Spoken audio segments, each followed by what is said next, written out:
লালমনিরহাটের ৫টি উপজেলায় ধর্মপ্রাণ মানুষদের আয়োজনে দখলদার ইসরায়েল কর্তৃক নিরীহ ফিলিস্তিনি মুসলমানদের গণহত্যার প্রতিবাদে এবং বিশ্বব্যাপী মজলুম গাজা ও রাফাবাসীদের ডাকা হরতালের সমর্থনে বিক্ষোভ মিছিল ও প্রতিবাদ সভা অনুষ্ঠিত হয়েছে। সোমবার ৭ এপ্রিল লালমনিরহাট সদরের মিশন মোড়, আদিতমারি বুড়িরহাট বাজার, কালীগঞ্জের তুস ভান্ডার বাজার, হাতিবান্ধার মেডিকেল মোড় ও পাটগ্রাম চৌরাস্তা মোড় থেকে একটি করে বিশাল বিক্ষোভ মিছিল বের হয়। মিছিলটি লালমনিরহাট বুড়িমারি মহাসড়ক প্রদক্ষিণ করে। বিক্ষোভ শেষে প্রতীকীভাবে ইসরায়েলি প্রধানমন্ত্রী নেতানিয়াহুর কুশপুত্তলিকা দাহ করা হয়।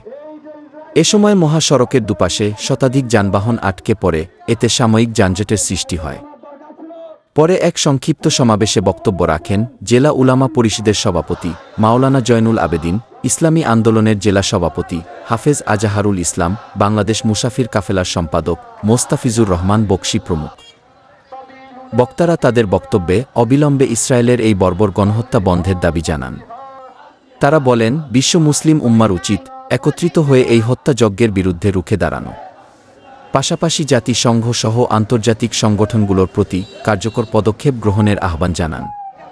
বক্তারা আরও বলেন, ইসরায়েলের বিরুদ্ধে অর্থনৈতিক নিষেধাজ্ঞা আরোপ ও তাদের পণ্য বর্জনের মাধ্যমে প্রতিরোধ গড়ে তুলতে হবে।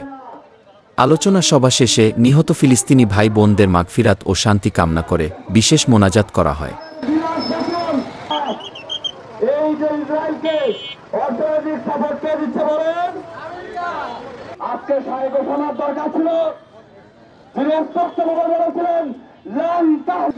লালমনিরহাট থেকে মোস্তাফিজুর রহমান, জাগো বাংলা নিউজ।